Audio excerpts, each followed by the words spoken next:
Olá pessoal, aqui quem fala com vocês é Kleber Pimentel, professor, especialista em ultrassonografia geral e medicina fetal, um apaixonado por ultrassonografia, desde a geral até a da ginecologia e obstetrícia. Alguns de vocês me conhecem no Instagram através de cursos que a gente faz de ultrassonografia.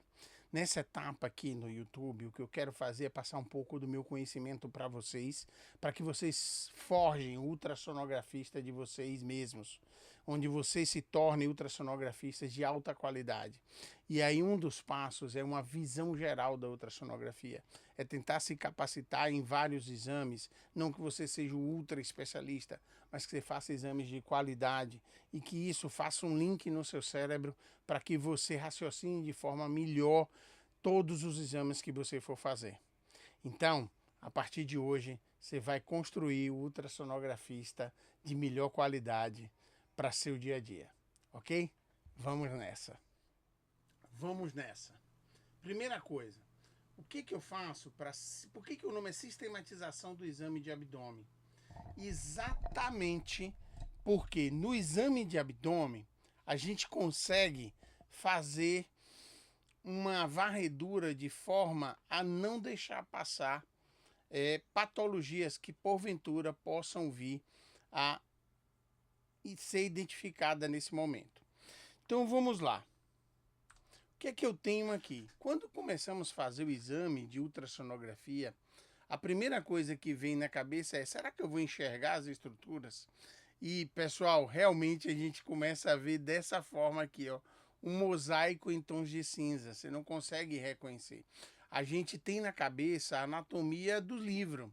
Anatomia, se alguém entrou em cirurgia, ela consegue identificar algumas estruturas, né? Mas na ultrassonografia, a imagem ultrassonográfica, a anatomia ultrassonográfica é um dos pontos que a gente precisa estudar. E a gente vai trazer essas informações ao longo dessa série de vídeos aí para vocês como construir um ultrassonografista, tá? Então não se desesperem.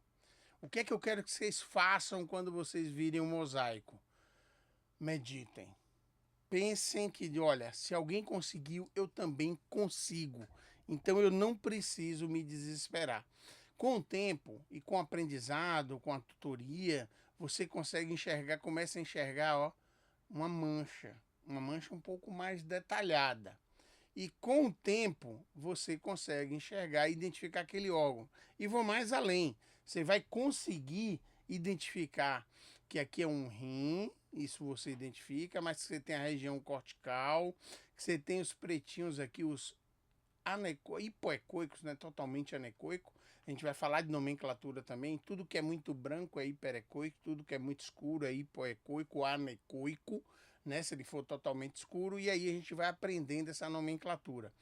O hiperecogênico aqui, ó, bem branco no centro do rim, é o complexo ecogênico central, onde a gente vai ter pelve, vasos, pequenos cálices e a pelve.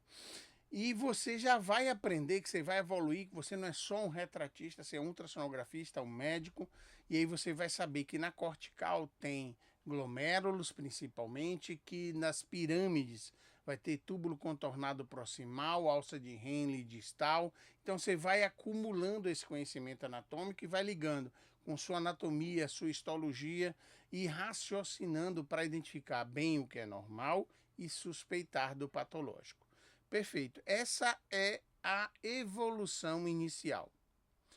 E qual é a primeira coisa a gente fazer quando a gente está aprendendo ultrassonografia, quando a gente está fazendo o exame, né? Vamos fazer de uma forma dinâmica aqui. Olha o Clebinho aqui, ó, martelando a cabeça dele, tentando pensar o que é que eu devo fazer. E é esse passo que eu vou trazer aqui para vocês. A primeira coisa é lembrar o que é que eu vou fazer durante o exame. E aí eu vou dar os passos, são 5 passos que você não pode deixar de fazer na hora de realizar o exame ultrassonográfico. E esses passos são os seguintes. Nós vamos identificar o paciente. Por que é importante isso? E recomendo fortemente que vocês fiquem atentos a isso, para não digitar o nome errado do paciente na máquina. Então, o que eu quero passar para vocês é uma coisa de aprendizado prático, direto para ser aplicado no seu dia a dia. não trocar nome de paciente, isso dá uma confusão enorme, o paciente começa a não confiar mais em você porque houve uma troca, ou seja, ele não teve atenção. Isso infelizmente acontece comigo, vai acontecer com você, só que agora você vai ter um alerta e vai ficar mais atento em relação a isso.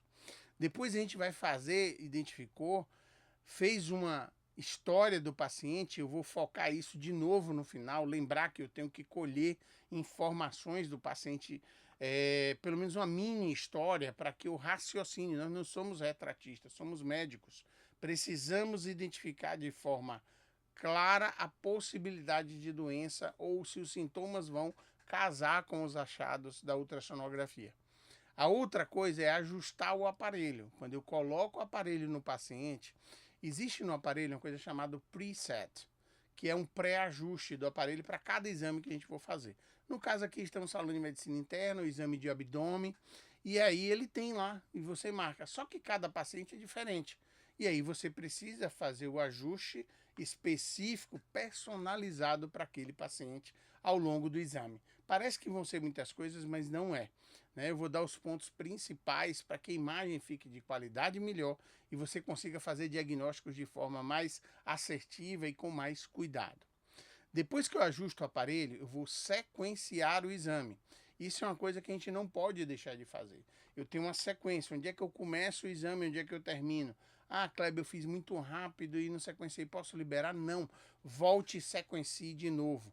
Por quê? Porque isso evita que você deixe passar coisas que você não deixaria se fizesse esse sequenciamento.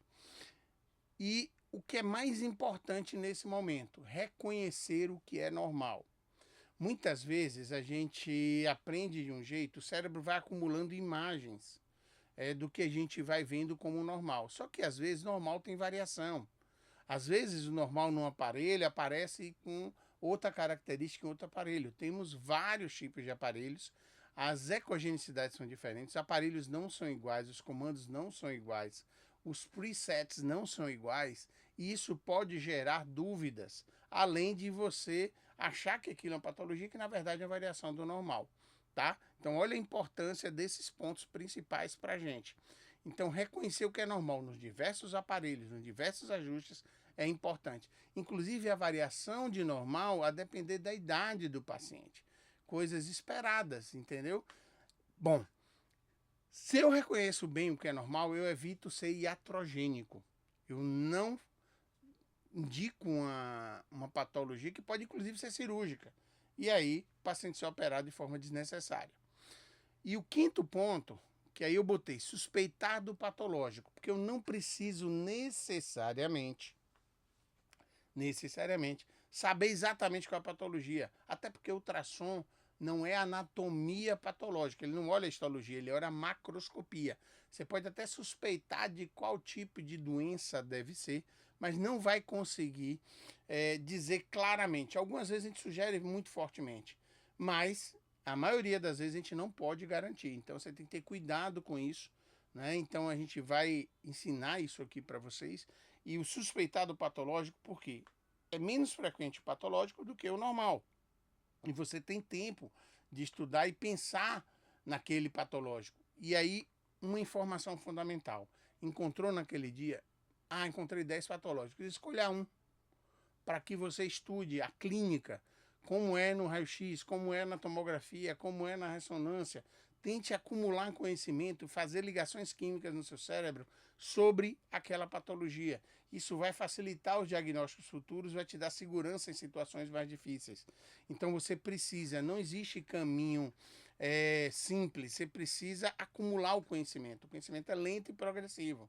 Eu preciso ir acumulando. Isso acumula criando hábito no dia a dia. A gente toma café, a gente bebe água, alguns gostam de assistir uma série, outros gostam de ficar no celular. Então, esses hábitos a gente transforma, a gente tira um pouquinho desses outros que a gente faz e doa para o nosso conhecimento, para melhorar a nossa qualificação. Ok? Perfeito. E aí, olha quem entrou aqui. FFPG. Isso é uma sigla que eu criei para ajustes de imagem, né? Para criar uma lembrança na sua cabeça. Quando eu falo FFPG, eu estou dizendo para você foco, frequência, profundidade e ganho. O que é isso? São os 4 ajustes básicos que eu preciso fazer o tempo inteiro no aparelho. né? Algumas vezes você bota no preset, está ótimo, você não vai precisar ajustar isso aí. Mas algumas vezes o paciente, a imagem não está tão boa, eu preciso ajustar o foco, a frequência, a profundidade e o ganho. Foco é o local onde melhor a imagem é construída. Frequência, quanto mais alta, melhor, mas eu tenho um porém, vou falar dela aqui. E a profundidade, que é a altura de varredura, quanto penetra o ultrassom. Quanto mais penetrado eu colocar, eu perco resolução e perco qualidade na construção das imagens do ponto de vista de velocidade. Ele fica mais lento. E aí eu fico com a visão um pouco, às vezes, lentificada na varredura. E o ganho é para aumentar ou diminuir o brilho. Eu vou deixar mais claro, estou simplificando para que você entenda melhor. Perfeito. Então vamos ao primeiro, foco. O foco é o ponto onde tem uma melhor qualidade da imagem. E aqui nessa imagem, ó, ele aparece aqui, ó, essa setinha, ó. Vamos mostrar aqui essa setinha, né? Então aqui eu tenho a escala de profundidade aqui do lado, eu vou chamar a atenção dela de novo depois. Ela geralmente é dada aqui como está aqui em centímetros. Aqui o 5 significa 5 centímetros de profundidade, 10 centímetros de profundidade. O convexo, que é esse transdutor que a gente está usando, a gente vai fazer vídeos, inclusive, sobre esses equipamentos de ultrassonografia dos transdutores, para que você entenda melhor e que aplicabilidades a gente dá, né? Então eu tenho, olha, por que o foco ele está aqui? Eu estou olhando aqui, por exemplo, está medido, por exemplo, o colédoco. Aqui eu tenho a porta, eu não vou escorrer anatomicamente, mas a gente lembrar que a gente tem que aprender anatomia ultrassonográfica. E aí, olha, eu posso colocar ele logo abaixo da estrutura que eu estou querendo ver ou exatamente na direção da estrutura, porque nunca acima. Olha, se você passar essa linha foi de propósito. Olha como borra a imagem aqui embaixo. Na física teórica, o que a gente tem aqui é essa zona antes do foco é a zona de Fresnel, onde tem uma convergência dos feixes acústicos. E depois do foco é a zona de Fraunhofer, onde há uma divergência, o que gera uma pior qualidade, ela fica mais embaçada. Fora que ela está mais distante do transdutor. Quanto mais distante, pior a qualidade da imagem. E se estiver próximo demais também não fica bom, tá? Então, devemos colocar habitualmente bem próximo, logo abaixo ou na direção, tá certo? Então, esse ajuste você tem que estar olhando, não tá boa, olha o foco. Lembrar de novo, foco, frequência, profundidade e ganho. Perfeito. A segunda coisa que eu tenho que pensar é qual é o botão que eu vou mexer para ver o foco. Você vai procurar. Toda máquina que você sentar, você precisa entender onde é que está o foco, a frequência, a profundidade e ganho, tá? Geralmente são nesses botões maiores aqui. Deixa eu ver se eu consigo dar um zoom aqui para que vocês vejam. Nessa daqui, ó, eu tenho, ó, o screw lock também aqui, ó, que é um botão de rolagem para essa máquina, é onde ele regula a posição do foco. Mas eu posso ter um desses aqui em cima ou nesses grandes aqui, tá? Às vezes, esses botões eu preciso aprender. Aqui o botão do freeze, aqui o botão de profundidade. Procure, não é exatamente igual, mas tem siglas parecidas, né? A imagem em 2D, que é a 2 dimensões, aqui tem um 2D, ó. Color Doppler Image, Power Wave, Color Wave, né? Então, esses a gente vai aprender em alguns outros vídeos, a gente vai trabalhar com isso aí, tá certo?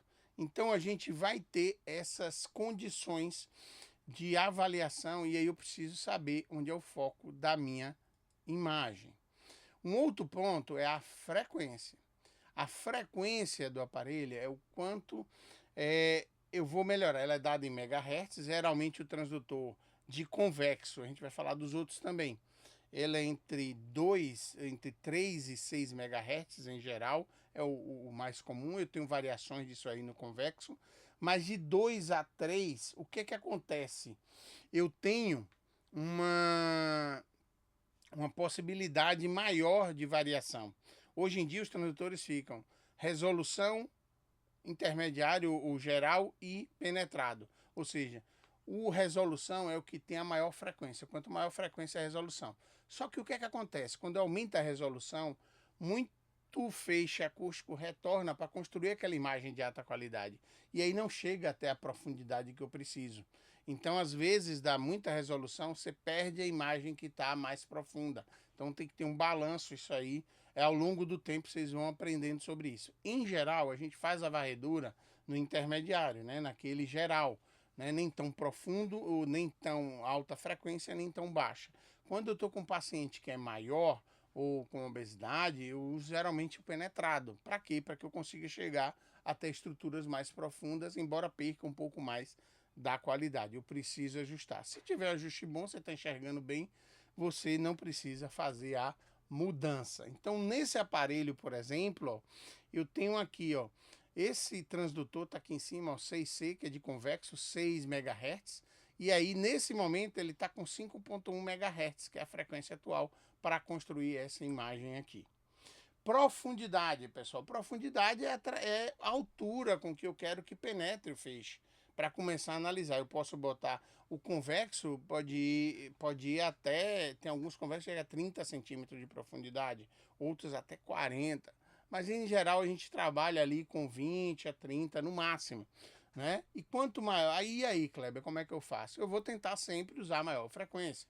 A escala é mostrada aqui, ó, de profundidade, é o 0. Cada pontinho desse é 1 centímetro e aqui os 5 centímetros. Né? Então essa profundidade é dada aqui. Olha onde está o foco, cá embaixo, porque eu preciso ver aqui. Ó. Então eu preciso lembrar, foco, frequência, profundidade e ganho. Vai ser uma lavagem cerebral, vamos dizer assim, uma martelada no cérebro para vocês. E por último, do quarto item que eu acho que é fundamental a gente ajustar no aparelho, é o ganho. Tá? O ganho é o análogo ao volume de uma caixa de som, de um rádio, de uma televisão. O que é que acontece? O ganho aqui não é do som, embora seja ultrassonográfica a onda. Né? O ganho, ele aumenta ou diminui o brilho da tela. Na verdade, ele não melhora a qualidade no sentido de aumentar a resolução. Ele só, se ela estiver muito branca, você diminui o ganho. Se ela estiver muito escura, você aumenta o ganho. Né? O ganho corresponde ao volume, tá? Aqui no caso o ganho está em 82, ó.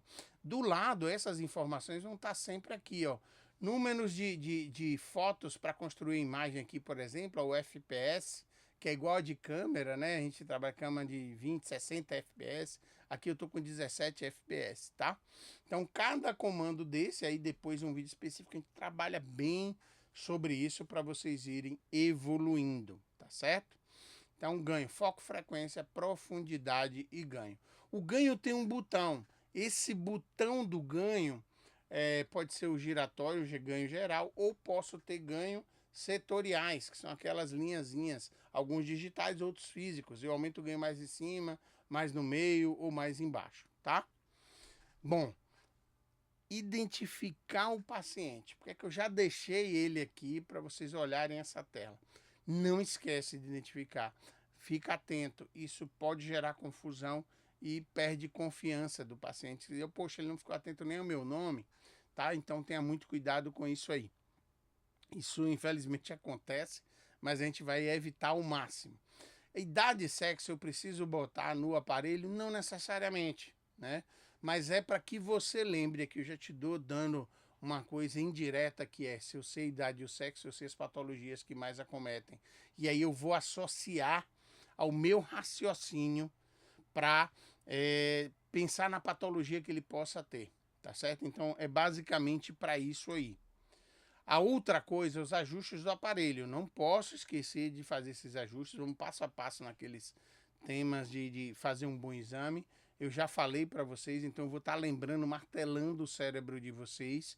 E o terceiro ponto, esse a gente vai falar aqui um pouquinho mais, que é sequenciar o exame.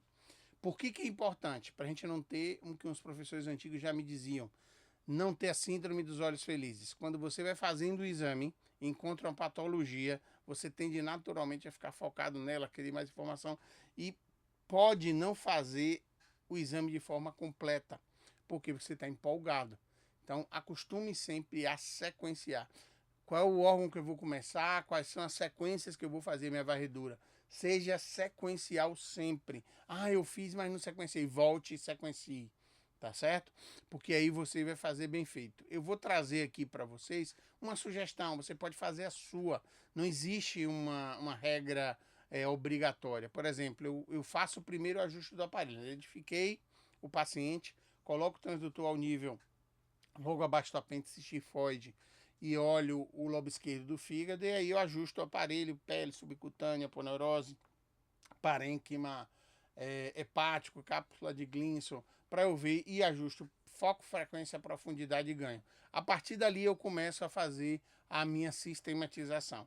Lembrar que às vezes no mesmo paciente eu preciso fazer ajuste do foco, frequência, profundidade e ganho, porque os órgãos eles estão em alturas e alturas diferentes e com interfaces diferentes. Então eu preciso ter o cuidado de fazer esses ajustes. Então você pode começar pelo pâncreas, passando pelos grandes vasos, depois faz a varredura do fígado, depois faz a varredura da vesícula biliar, faz a varredura do rim direito, faz a varredura do baço, depois do rim esquerdo e faz uma varredura também da topografia das alças intestinais. E, poxa, mas ele vai olhar e vai botar no laudo alça intestinal, no abdômen total? Não, não tem isso no laudo. Mas é interessante que vocês façam, eu oriento sempre isso a meus alunos. Por quê? Para você não deixar passar uma tumoração de intestino, uma tumoração que esteja escondida no meio das alças. Tumorações grandes podem ser vistas. Né? Com o tempo vocês vão ver que até ultrassom de intestino existe. Então a gente precisa ter o hábito de olhar e acostumar seu olho com essas variações. Tá certo? Então não pode deixar de fazer isso. O segundo ponto, o último aqui é a região pélvica, né? Que na mulher, no homem você vai olhar basicamente a bexiga, né? Vai registrar. Isso são órgãos que você vai precisar registrar fotograficamente. Aí a gente vai passar por eles depois, passo a passo. O que a gente tem que olhar também? Aí é uma coisa a mais, é um plus. Né? Você olha o útero se der para ver, olha a próstata dá para ver, ovários e anexos. Ah, eu vou botar isso no laudo? Não. Mas você vai ter a atenção, porque pode haver tumorações ou patologias associadas e fica feio você deixar o cara confiando em você no exame e você não observar e você viu e deixar passar porque não faz parte do exame.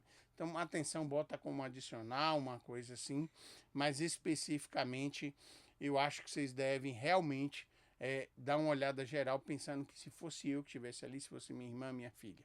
Tá? Então fica bem atento para isso aí, de fazer o melhor exame que você puder, tá certo? Uma outra coisa fundamental na sistematização é, velocidade. Você ganha velocidade e segurança, né? Para poder fazer sua agenda de forma assertiva e rápida, né?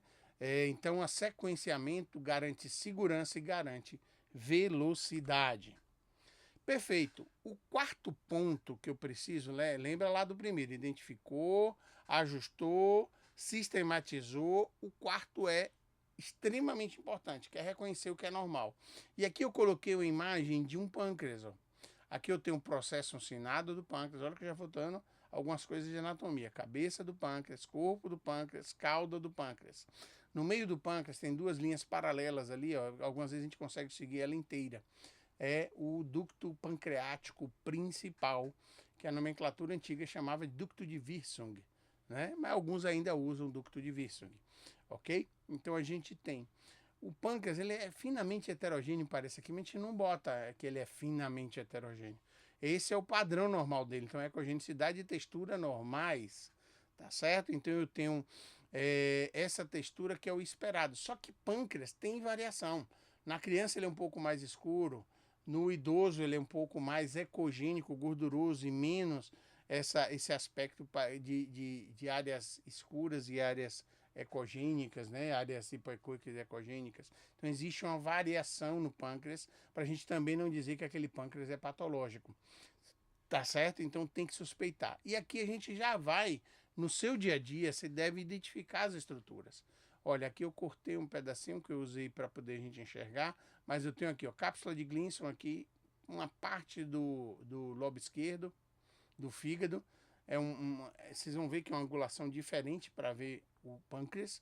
Né? Aqui eu tenho, ó, passando, o estômago tá para cá, aqui eu tenho provavelmente a topografia, ó, por causa da posição em relação ao pâncreas do piloro, e aqui parece que interrompe, então muito provavelmente é o piloro. Olha a muscular chamando um pouquinho de atenção, embora normal, e aqui já é porção de duodeno, primeira porção do duodeno aqui, tá certo? Então tem uma relação muito nítida. Por que você sabe isso?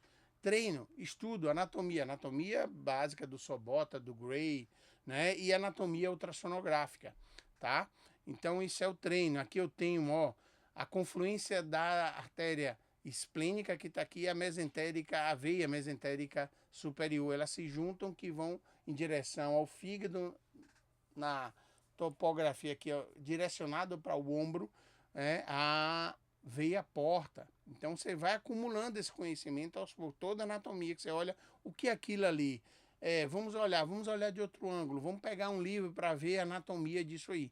É assim que você constrói seu conhecimento, ok? Perfeito. Suspeitado normal é muito importante. Para você, no começo, vocês vão inventar, né? Muita coisa que é normal, você, poxa, mas ali tem um negocinho estranho. Isso aqui está parecendo que é patológico, só que você não consegue associar. Por quê? Porque existem variações.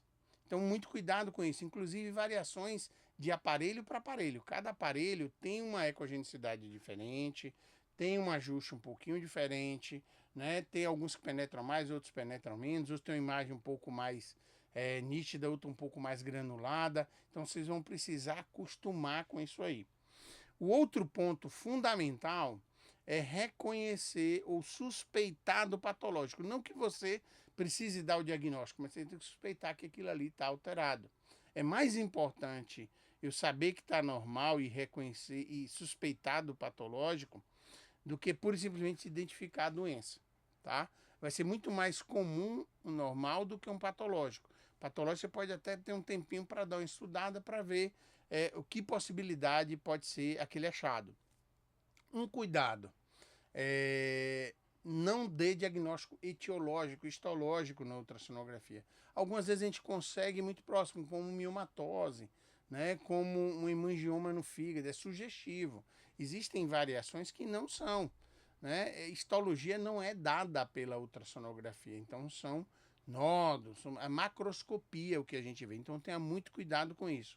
Então, olha, esse pâncreas aqui, ó, tinha uma imagem nodular, que é a confluência, que é essa aqui. Olha que são aparelhos diferentes, olha como a ecogenicidade muda. O ajuste que estava usado nesse aqui que eu fiz, está um pouco mais claro. Eu coloquei de uma forma que o nódulo ficasse um pouco mais nítido, né? Então, você vê um pâncreas um pouquinho mais ecogênico, pode ser de um paciente um pouquinho mais velho. Então, esses cuidados a gente precisa ter, cuidado para não inventar, tá certo? Acho que é mais perigoso do que você deixar passar alguma coisa que seja benigna, por exemplo, do que você inventar uma patologia, operar o paciente e não ser nada, tá? Para não ser iatrogênico. Então, muito cuidado com isso aí.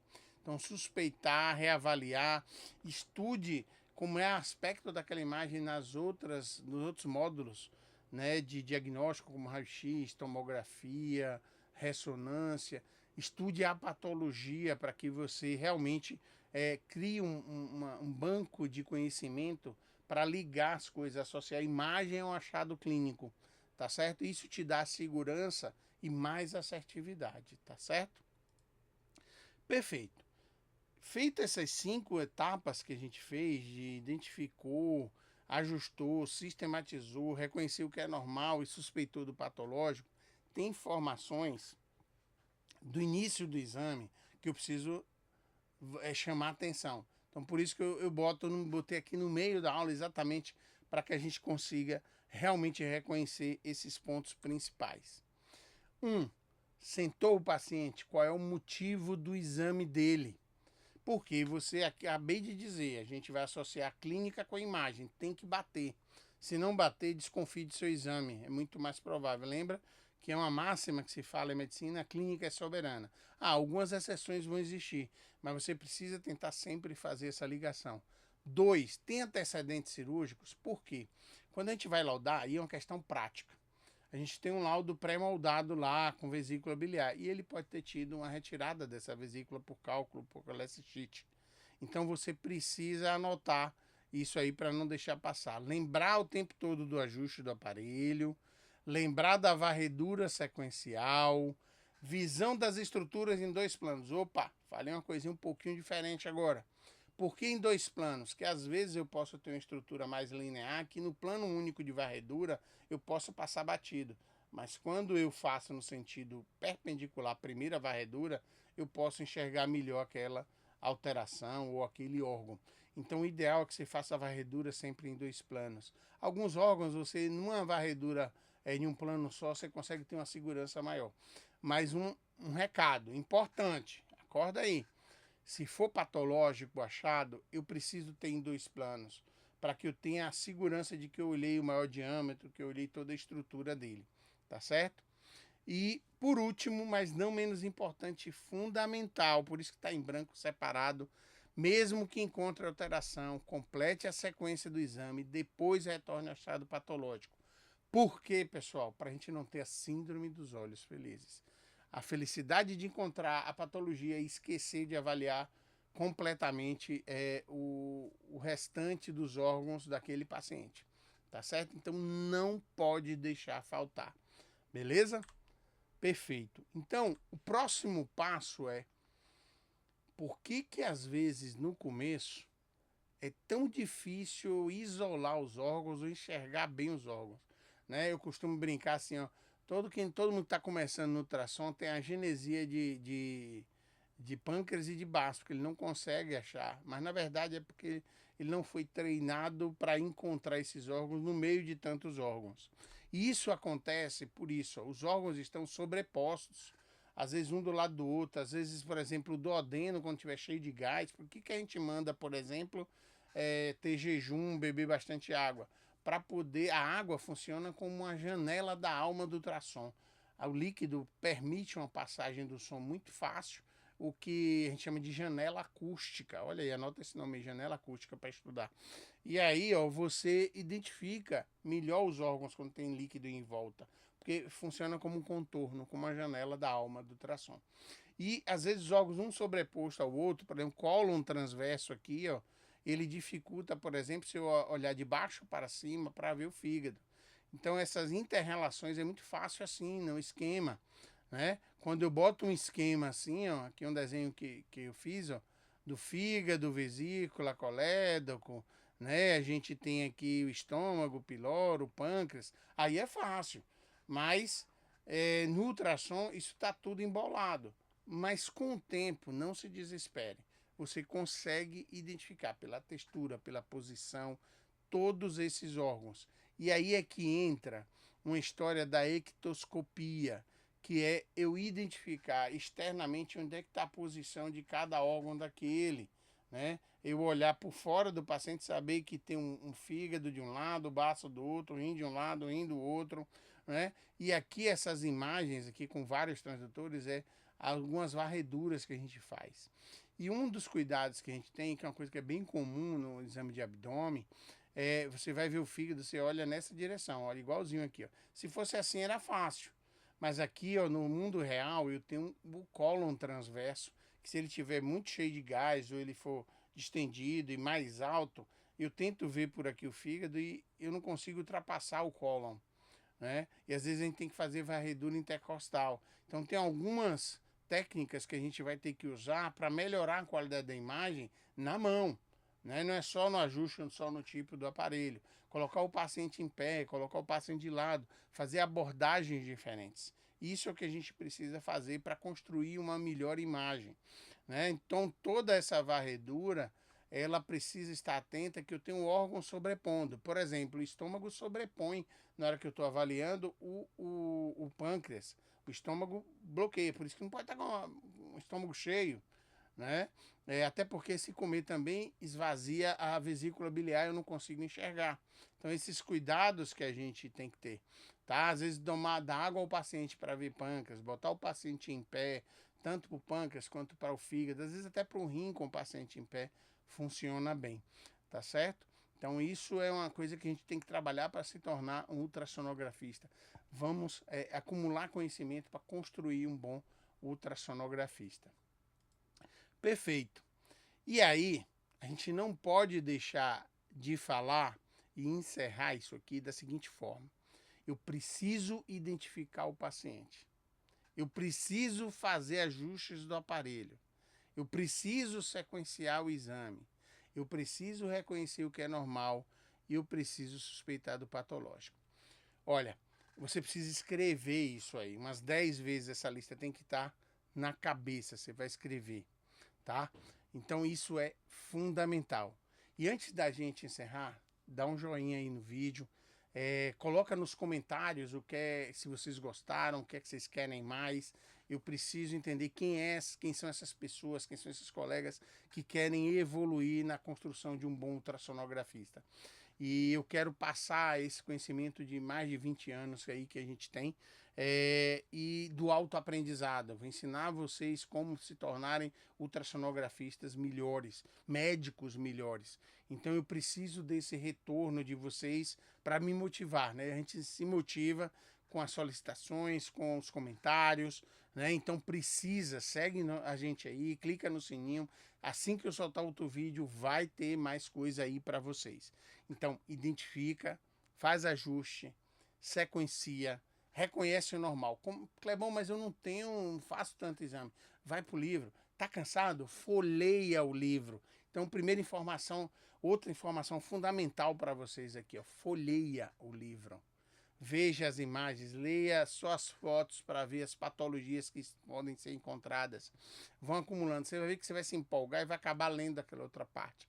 Vicia em estudar todos os dias, tá certo? E aí, ó, o que é que eu trago para vocês? Não esquece o FFPG, outra coisa para anotar. Então você já tem para anotar os 5 passos e já tem que anotar o FFPG. O próximo ponto é: nunca esqueça disso, pessoal. Conhecimento é lento e progressivo, né? Não pare.